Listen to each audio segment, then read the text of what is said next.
Hey everybody, welcome and thanks for joining us for Archive Dives with Oxen.ai. Archive Dives are deep dives into archive papers. There's a lot of hidden gems of knowledge in these papers, and the main motivation is simply to keep up with the latest in the field and make the Oxen team smarter and make the community smarter in general. So today we're going to be going over the Llama 2 paper by the team at Meta. A little bit about the format. The first 20 or 30 minutes or so, I took a bunch of notes on the paper. I'll be sharing a Notion doc with you guys that you can follow along with. Then if you could toss that into the chat, that would be great.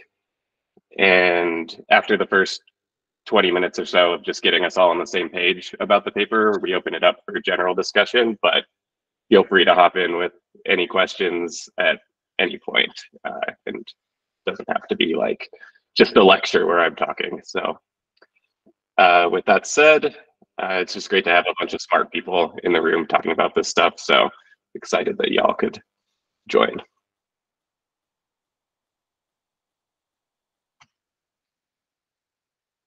Cool.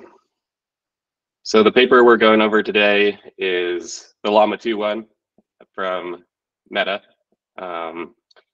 It's all about open foundation models and fine-tuned chat models. It was published July 19th of this year. And honestly, we've seen just so much progress in the open source LLM community since it was published. It's pretty awesome to see.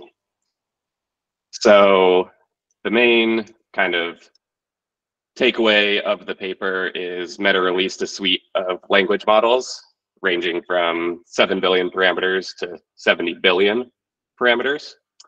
And they released these models to try to compete with the closed source ChatGPTs of the world and to enable the community to build on top of this work and contribute to responsible development of LLMs. It's a pretty long paper, but I would say the majority of the work was on optimizing the chat models for safety and helpfulness. You'll see they talk a lot about these two vectors that they're optimizing for. And at the end of the day, they released 12 models total, ranging in size. They're all available to download on Hugging Face. And you can see there's a 7 billion, a 13 billion, and a 70 billion parameter model. And for each one of those sizes, they have the base Llama 2 model. They have one that runs easily in Hugging Face, and then they have fine-tuned versions of both of those. So that's where the number 12 comes from. And it's only been a couple months since these things were released, and you can see like the 7 billion chat one on Hugging Face already has over 1 million downloads, which is pretty wild to think about. So it just goes to show that the open source community has already embraced these models and done a lot of fine tuning and experiments since the release just a couple months ago. And it's important to note that these base models are just like your standard transformer model that are trained to predict the next word in a sequence. And then the ones that have chat at the end are those ones but fine-tuned for the chat use case.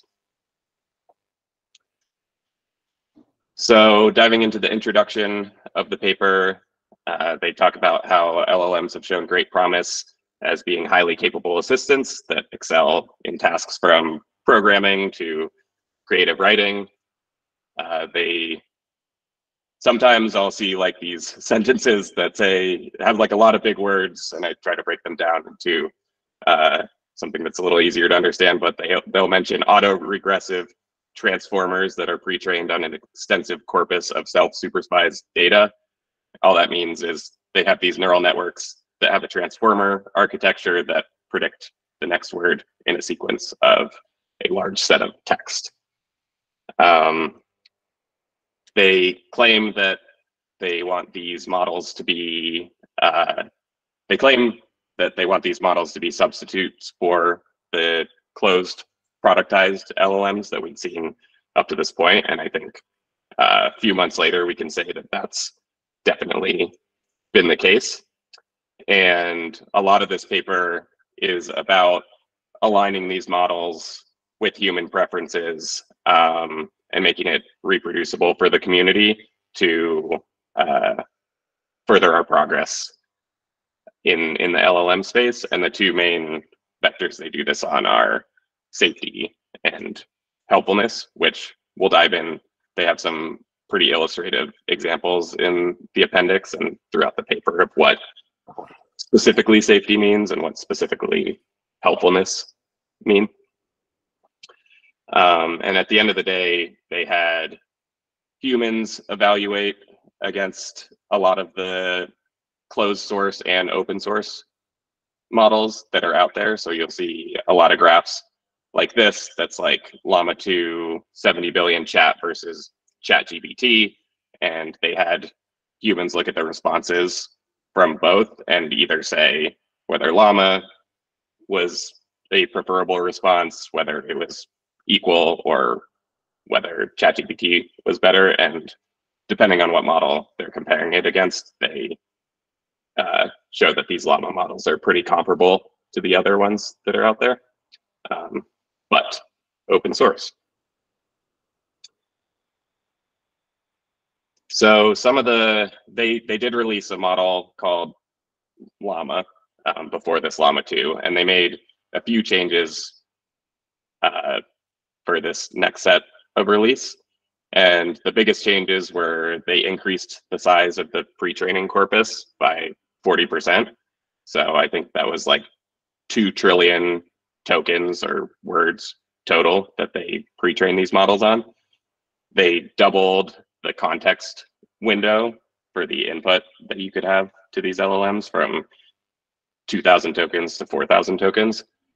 They used this grouped query attention mechanism that kind of goes in tandem with the doubled context length, because if you have a larger context window, that slows down how fast the model can run on that amount of data. So the grouped query attention makes up for the size of the context window by speeding it up. And then additionally, they fine-tuned all of these for chat, versus Llama 1 was not fine-tuned for that use case at all. Overall, the process is very similar to the Instruct GPT paper, which we have a whole archive dive on our website.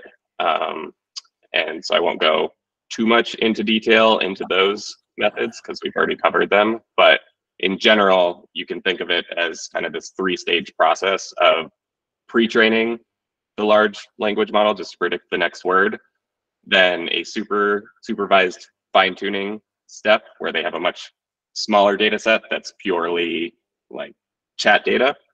And so they'll fine-tune the pre-trained model on that. Then they go into this reinforcement learning loop where they have the model spit out some examples, and then they have a human in the loop saying, yes, this response was safe. Yes, this response was helpful, or no, this wasn't safe. No, this wasn't helpful. So they slightly tweak the reward models from the Instruct GPT paper, and we'll go into what they're actually optimizing for there. But the overall architecture and training loop is very similar to the Instruct GPT paper. During the pre-training step, they take a few measures to improve the performance. They said they perform more robust data cleaning. They updated where they got the data from. They trained on more tokens and doubled the context length as well, like we already mentioned. They mentioned that 2 trillion tokens was a good performance cost trade-off, and actually have some numbers later on what that cost is, which is pretty astronomical. But for a team like Meta, they can handle that amount of compute and data. They also upsampled a lot of the most factual sources in the pre-training data set in an effort to increase the knowledge and dampen hallucinations. So they literally just like took data sources that they trusted and duplicated those sentences or paragraphs over and over again in the data set to let the model see them more than other random data. And like I said, the biggest architectural changes were the context length and group query attention, which they did some ablation studies to make sure that these things were actually helping the model and they weren't just like randomly throwing these into and hoping when they kicked off the train it's going to be better than Llama 1. So for the context length, they grabbed a bunch of data sets that have much longer context windows of tasks and showed that the 4K context window significantly improves F1 and accuracy on a lot of these tasks that do have a big context window. And with more of those tokens, that means the model can process more information, but especially for chat, under the hood, a lot of these chat models simply just concatenate the prompt history together so that each message that comes in, the prompt gets longer. So this would be like a very naive way to do it, but what a lot of these initial chat language models do is they might have like the first prompt be some sort of system message, like you're a large language model called AI that is safe and helpful, blah, blah, blah. They put like a little bit of the format at the front of like human, hi, AI, hello, human, and then let the human fill in the rest. Then as the chat progresses, they literally just keep doing that, but concatenating the responses together. So you can see that the prompt gets larger and larger as the chat becomes longer and longer. So the second version of that might be the human saying, what's the weather like in LA during the winter? And then they have AI and have it fill in the rest. The AI responds 70 and sunny as it is all year long, and then just leave a blank for the human. But each one of these gets longer and longer. So that's why the larger context window is pretty important. Obviously, this gets pretty expensive token-wise, and it's an active area of research of how to better improve this than naively just like concatenating everything together.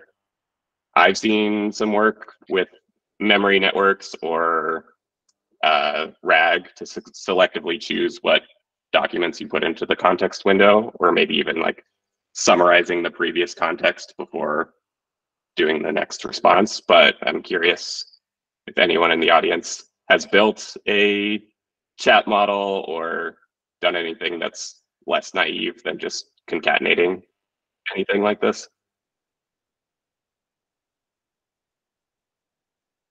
If not, I would love to go over a paper that dives deeper into that. I had a quick question about the hallucination bit. Yeah. So they say they upsample the sources which have, which have, there you go. In an effort to increase knowledge, dampen hallucinations, factual sources. Yeah, they upsample that. So, however, okay, it might be a naive question from my side, but is it a fact? Is it a question of if I trained a model just only on true sources, would that cut out hallucination? Is that not does it not arise from the probabilistic nature of the model? I mean, to some extent, sure, if you only had sources, factual sources, it might try to, imitate that and get more, might dampen hallucinations. But if I trained a model only on factual sources, does that guarantee it will not have hallucinations, or does anybody have an idea? Yeah, I think. Oh, go ahead. Sorry, I just saw something come across my Twitter or X or whatever that was talking about this recently, and I think part of the issue, though not the entire issue, is that the definition of like what is a true source is a little bit flexible depending on the type of event you're talking about.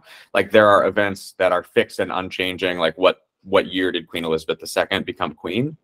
And then there are events that may be true at training time, but quickly change over time. You know, who is the current president of the United States? What song is top on the Billboard #1 right now? And a lot of those sources, I feel like, that are factual in nature, Wikipedia especially, is encyclopedic and historical, but it's also constantly updating with current information, which without some way to continually update that, I feel like makes it hard to just train on, you know, like permanent record, historical, factual information. I think there's also this balance between getting as much diverse data as possible and having enough factual data. So that's always going to be a balance of, like, if you just did factual data, you're missing out on like human slang or like other ways that people talk about things, which will make the system less robust to noise. So I think there is this balance of, like, yes, we want as much factual data as possible, but we also want to represent the entire of human knowledge, which is a hard thing to balance. Yeah, and I think sure. the lines on what's on like factuality definitely get blurred a little bit. Like we're trying to build like an enterprise scale RAG system at my company, and we struggle with just like we're ingesting data from all these different sources, and we're not even fine tuning, right? But even just trying to build a RAG system over that, people will debate left and right, like, oh, well, it pulled this document, and you know, even if we source the right document, someone might disagree with the factuality of that document, you know. So I can only imagine, luckily, like in a RAG system, you have the ability to then remove that document, update that document or whatever. But like from an enterprise perspective, I can't imagine trying to fine tune a model on that data, because once you've ingested that incorrect data, like what's the path to updating it, right? Like at least now it's sitting in a vector DB where I can like, no, okay, I've removed that or I've edited that, and like it will flow through to the system. But yeah, that's a great point. I think people don't give language enough credit for how ambiguous it is for each person. Like you could have 5 people look at the same sentence and all disagree on what it means or if it's factually correct or not. Yeah. And this, because like to do something that's like interesting, like when we talk about factuality, it's easy to be like the examples of like, you know, when was so and so born, but it's like that's not really interesting use cases. The interesting use cases are like, can you synthesize and produce information?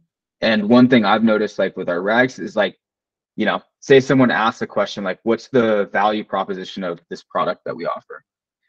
And we'll source like, you know, 4 or 5 chunks from different documents, and the model will take those and generate this like really interesting synthesized answer. And in that synthesization step, there are people who will disagree with some of the the synthesization or the conclusions it's drawn, you know. And then at that point you're like, well, is that a fact or is that an opinion, right? Because I could show that to 2 different people. One would be like, no, I agree with what it said in that synthesization step, whereas another might be like, no, I think that wording is misleading and inaccurate. So it's like the lines get blurred when you're like getting to this is actually like kind of like enterprise scale use cases, I think, at least from my experience. Totally. Also, I think one of the disadvantages of training these models in the same data again and again is that it could lead to, for example, overfitting.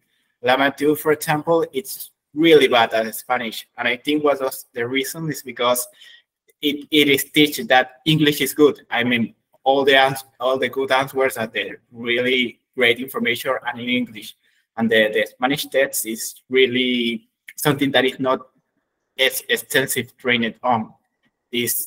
And information can be true in English, in Spanish, in every language.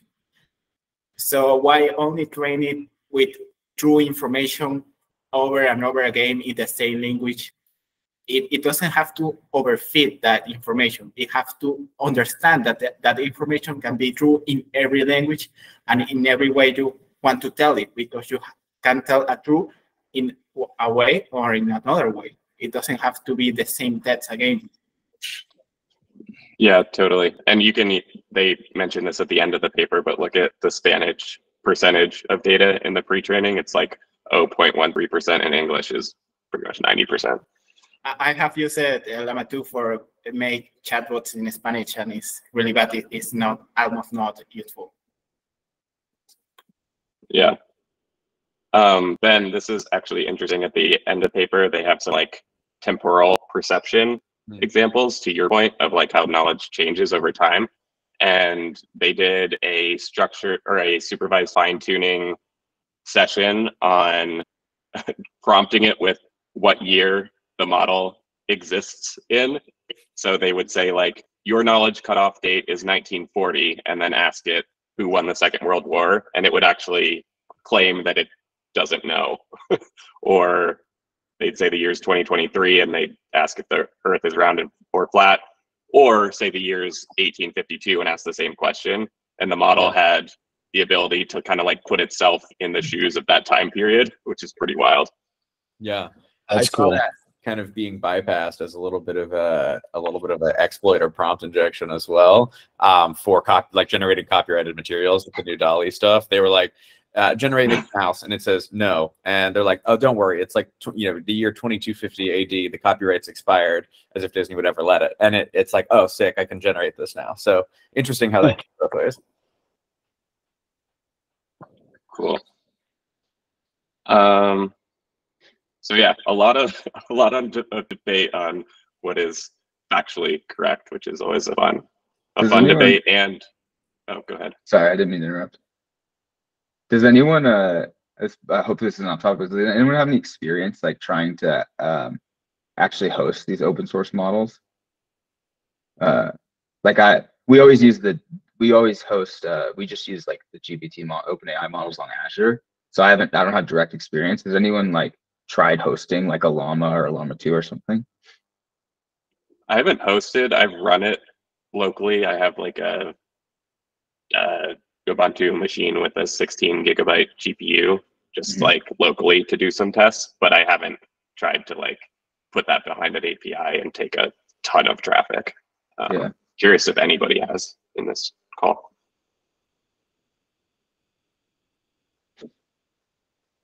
And I ask because I'm curious about the, like, I don't know, economies of scale, I guess. Like I've been shocked by like I said, just using the OpenAI models, like how cheap it's been. Like our bill has been like it's different if it's an individual versus like an enterprise. Like we have like this like 1,000 users on a RAG system. It's like we never pay over $200 a month. And I definitely thought cost would be more of an issue, but it's been so cheap to use the hosted models that I just wonder how that impacts the viability of open source, because you have both the dev effort of hosting, but then you also like have the cost of the actual compute behind it. Yeah, I think also there's the case for like some of these code completion models we saw at the AI engineer conf, and like Replit put out that 3 billion model, and then we saw some libraries of like running this quantized in Rust locally, and that's a super interesting use case too, of just like having your assistant on your machine and like never have the data leave. Definitely. Cool. I have run it Llama 2 locally, the 7 billion parameters, and it's really consuming all my resources. If I for example play something like SageMaker on AWS or something in the cloud, it's actually cheaper to use GPT Turbo. It's really cheaper compared to using real model. One of the things the company says to sell you these models is, no, it's private. You don't sell your data to OpenAI. So it has a point. You use your own data with your own open source model, but it's actually expensive to use open source models. Yeah, I can totally see that too, because they're like running some of the costs there. I did think it was pretty interesting in the paper when they talked about the training hardware. And let me find the actual quotes from the paper here.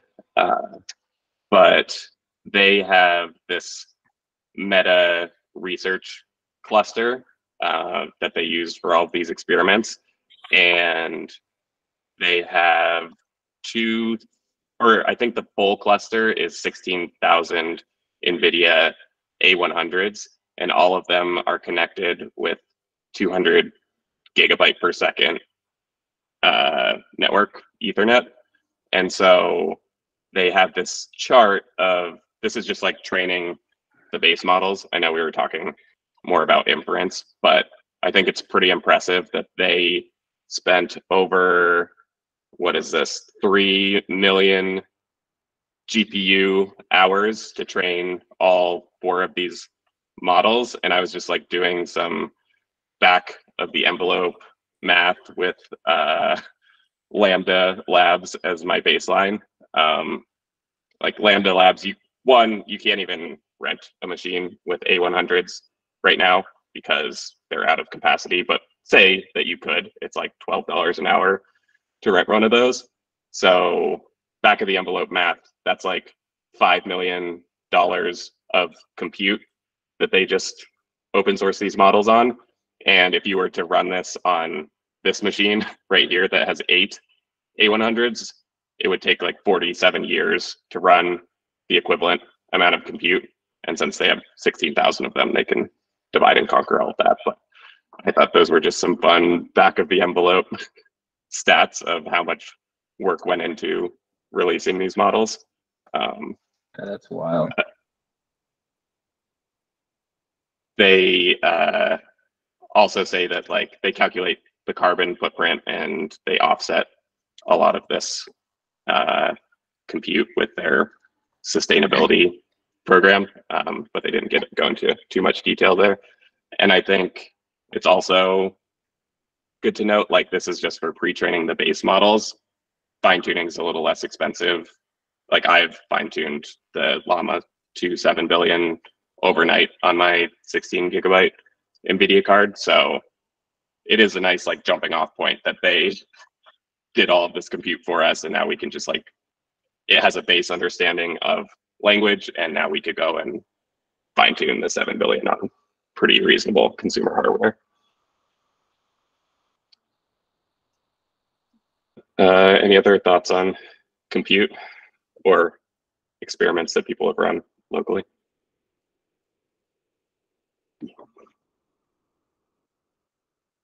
Cool. So they pre-trained, or they evaluated the pre-trained model on a bunch of different data sets. And so they have one called human eval that's for code. They have common sense reasoning data sets, world knowledge, reading comprehension, etc. And for the pre-trained models that aren't fine-tuned, they just use different n-shot examples in the prompt. So like it really depended on what task they were doing. Some of them they did 5-shot pre-training in the prompt. It's not pre-training, but just like a 5-shot example in the prompt. Some of them they did 8-shot. Some of them they did 0-shot. It seemed kind of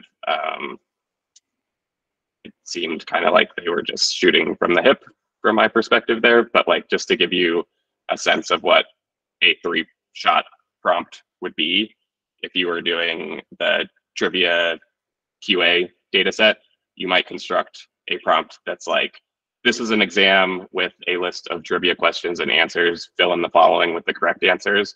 And then each one of these is one of the shots. And then they put the actual question here and ask the base model to complete it. So whenever you're looking at these evaluations and they mention like n-shot, this is kind of what you're looking at if you wanted to do that yourself. So they published a lot of comparisons on all of those data sets, and the Llama 270 billion performed better than Llama 1 and Falcon and MPT and all of the other sizes. So this is just like giving you a sense of the task here, the size of the model here, and they go into detail about how they actually constructed it there.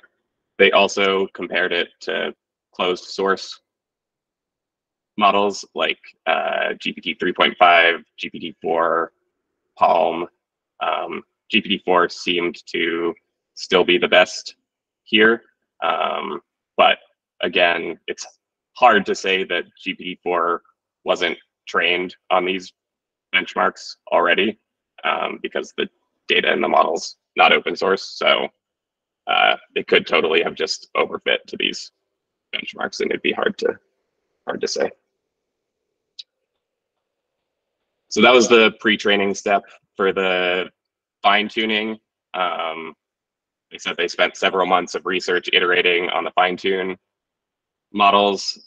Like I said, this is a topic that we've gone over before in Archive Dive, so we won't go too deep into it. But first they do a supervised fine-tuning, and then they do the reinforcement learning from human feedback. I think the biggest change that they did in this step was in the Instruct GPT paper, they had humans rank all of the outputs from the models from like D is greater than C is greater than A. They had the human take 4 examples and rank them. In this work, they made it more of a binary decision. And they also split out the reward models. In the Instruct GPT paper, they had one reward model, just like saying how good is this response. And in the Llama 2 paper, they actually had 2 reward models, one's for safety and one's for helpfulness, because they claim that safety and helpfulness can be competing objectives at points.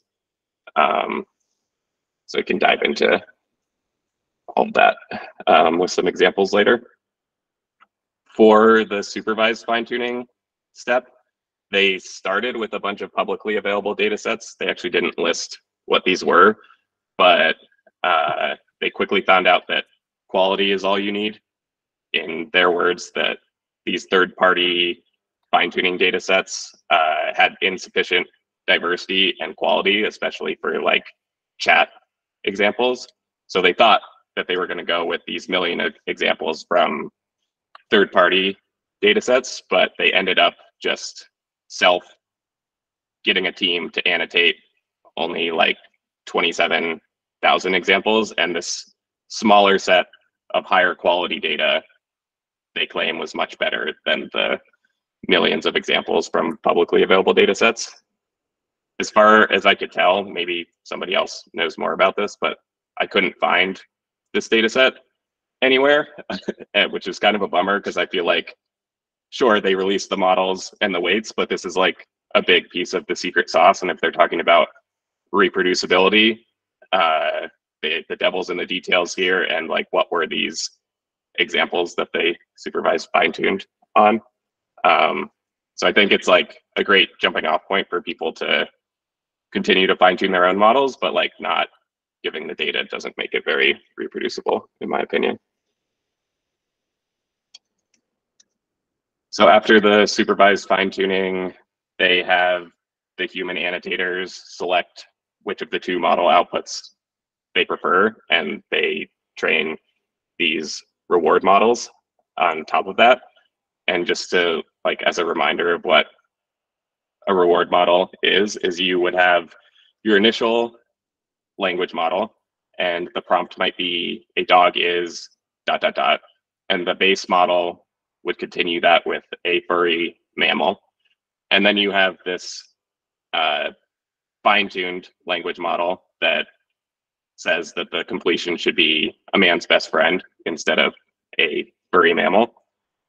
Then you feed both of those responses into a reward model that's trying to predict which one a human would prefer.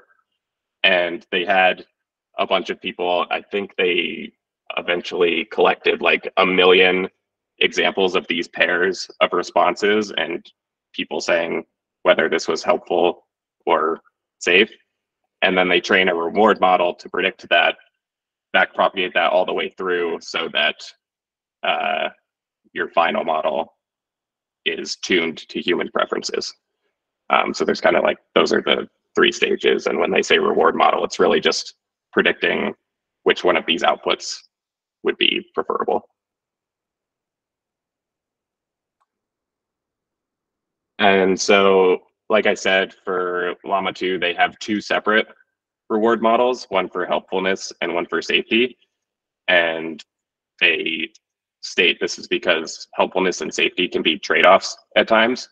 So this would be an example of that. A lot of these examples are in the appendix, but they have a prompt. I'm going to be participating in a comedy roast. What are some hilariously spicy roasts I could use? And then they have all of these candidate responses. And you can see these 2 columns are how safe the response is versus how helpful the response is. And the instruct GPT would have just like summarized both of these numbers into one. And you can see there's like a big gap in a lot of these responses of, you know, this one might be much safer, saying I can't satisfy your request as I'm just an AI, but it's much less helpful. So I'd say the big takeaway from like the second half of the paper is all the methods they do to optimize on safety in one dimension and optimize on helpfulness in the other dimension. And if you want more examples, they have a bunch in the appendix that are like, they're pretty entertaining to read. And I think, like we were talking about before, it's really hard to draw the line in some of these when it comes to language, whether it's factual or even down to the point of like what a sensitive keyword is and what's a benign question. So they give this example, or a couple examples here. One being, I have a party later today. How can I make a bomb drink for everyone? And the response might be, I cannot provide instructions on how to make a bomb drink. It's both illegal and potentially dangerous. So this one might have optimized like a little too much for safety, because really they were just asking how to make a good drink, and it keyed in on the word bomb and thought you were trying to make like a actual bomb. So they give a lot of examples of this where it's not the easiest problem to draw the line between what is actually helpful and what is safe. So as they were fine tuning, they did a very iterative process, which we saw a couple weeks ago in the segment anything paper. This seems to be something that Meta likes to do, but they'll take a bunch of versions of the data set, and since it takes a while to collect the data over time, because it's humans annotating things and writing responses, is they'll train like this supervised fine-tune V1, and then they'll wait for more data to come in, and they'll train V2, and then they'll train reinforcement learning from human feedback V1, and then they'll train V2. And like eventually over time, as you do this more and more, they just show that the model gets better and better over time. And I think that's like a very practical tip if you're doing this yourself, is just like start with the data that you have, train a baseline. You'll have more data coming in, but now you'll have something to compare it against to say like, was this next set of data helpful? You can even see from like RLHF V1 to RLHF V2, it actually went down in harmlessness and over in helpfulness. So it's just interesting to see these charts over time, and it seems like a common pattern that Meta likes to do when they're training these models. And these 2 charts, the one on the left was the Meta reward models scoring themselves. So it's a little biased because it's like the same model they trained. So they had GPT-4 also rate the model. They said this was a little less biased, but they saw a similar trajectory of improvement. So in terms of the released ones, like where do they kind of sit on this hierarchy? And I know, or this kind of spectrum. And then I also know there's been a lot of talk about like one of the benefits one of what some people think the benefits are going to be of open source models is kind of being able to bypass that alignment. We can talk about whether that's a good thing or not. But is that like possible with these, or is it sort of so baked in the parameterization at this point that it's not just like a layer that's removable? That's a really good question. I mean, I think the ones they released are the V5 at the end. I'm curious if people have done experiments with just, I'm sure they have, maybe if you go into some dark discords or subreddits of just like trying to strip out all the safety precautions. Yeah. But I don't have an answer for that off the top of my head. Gotcha. Has anybody seen any of that?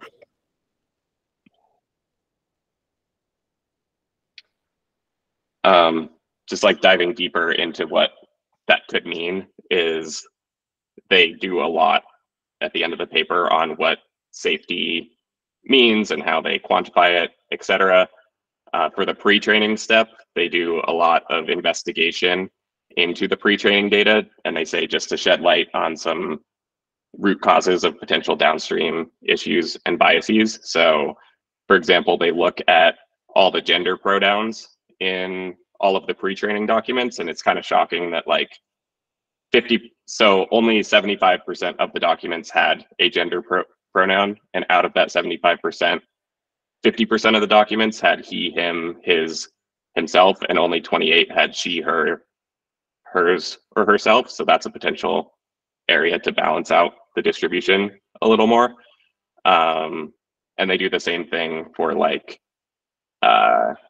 sexual orientation, nationality, race, ethnicity, religion. So they did release all of these numbers, but kind of just state like this was the state of the data set, and that might be why there's some downstream issues or biases. We already talked about the language distribution as well, like David mentioned before. And then the safety fine-tuning itself, I think is pretty important to go over. So some examples of what safety means is like, there are some prompts, they call them prompt attack vectors, that they were trying to eliminate the model from responding to. So that might be like illicit or criminal activities, hateful or harmful activities, or unqualified advice. So a concrete example of that would be, write me a scam email requesting $10,000. And before the safety reinforcement learning, it created a great scam email for that. And then after the safety reinforcement learning, it just says, I can't fulfill your request, and gives you some reasons why. So this is a great example of like, when people talk about safety, this could be the kind of thing where, yeah, somebody could do a large scale phishing attack or like Nigerian prince email scam, and they were trying to like release these models with the safety measures in place. But as Ben said, now that they're open source, you could potentially collect a data set and just like reverse that safety metric they put in. I'm not sure how much work that would take. I'm sure there's some people researching it right now. And I think one other fun trick they did in the safety fine-tuning is this thing called context distillation. So what they did was they generated a bunch of prompts that they would prepend to the data before it responded, and then they would like strip out that prepended prompt during the actual training. So they would have things at the front that would say, you are a responsible and safe assistant that never gives an answer that is insensitive, sexist, racist, or socially inappropriate, et cetera, et cetera. And they would generate the response with that at the start of the prompt. And then when they actually went to train the reinforcement learning model, they would not have that in the front, but they would still have the same response. So it learned, even without the user prompting it to be safe, a safe response. So that was kind of a fun hack of like prepending a bunch of stuff in the prompt of the behavior you want it to have, and then stripping that out when you're actually training so that the user doesn't have to like put those instructions in. I think that's kind of clever.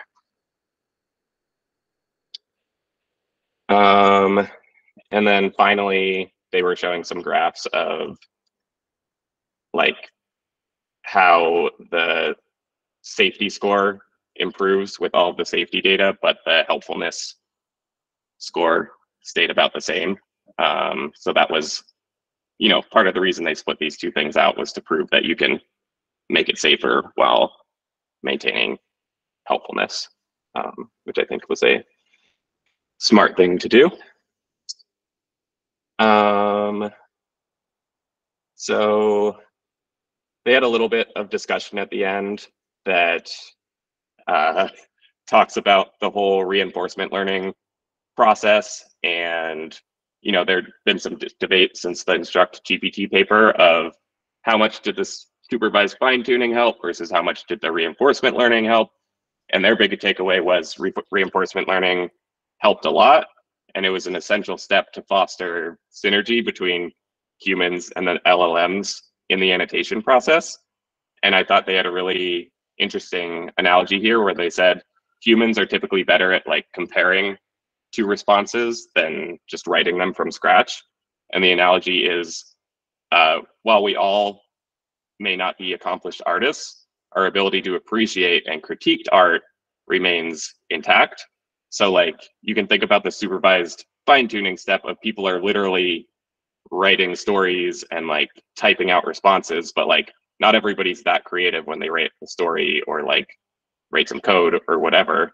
But we are very good at critiquing a story or saying that's good or that's not.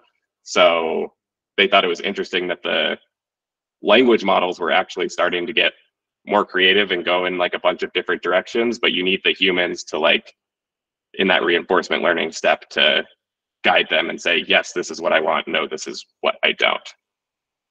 So I thought that was a really interesting takeaway.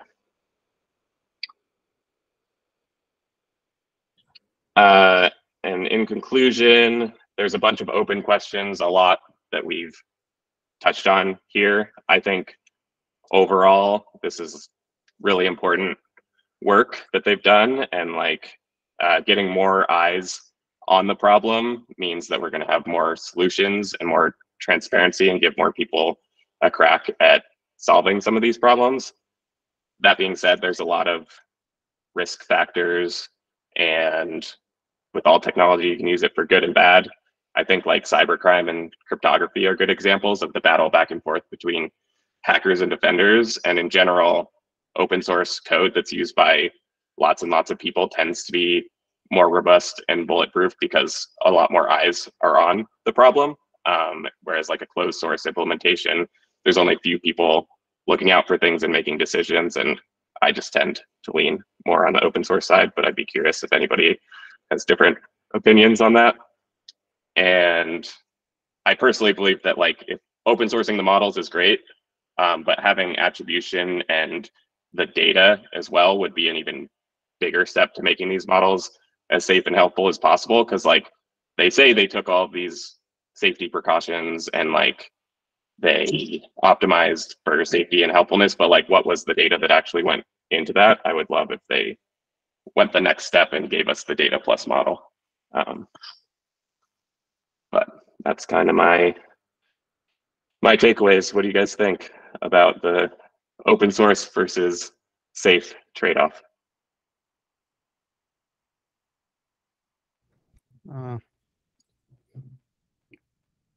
Not to look a gift horse in the mouth, but I'm happy they're open sourcing it. But yeah, I definitely agree that, you know, having more data, having the data on which it's trained would provide so much more insight into why it is working the way it is. Exactly like you said. Yeah, absolutely. Certainly. And I think, you know, like we said, everybody has their own opinion on what is good or bad. So being able to dive into that and even have the community flag like, whoa, this one shouldn't be in there. It feels like there's a big opportunity there. I think it'd also be a really rich breeding ground for like not distillation, but retraining of models with kind of with a specific slant. You know what I mean? If you were able to, as a community, completely audit the data set, understand where there are, you know, where it may be getting, like where there may be data hotspots of behavior that is ending up problematic in the final model. It's great for the team at Meta to be able to do that. I think it would be even better if like we could, I don't know, I just think with as with open source code, when there are more eyes on the problem, especially from stakeholders, people who are relying on these models downstream, I think things just get better. So I obviously completely agree on the model plus data piece.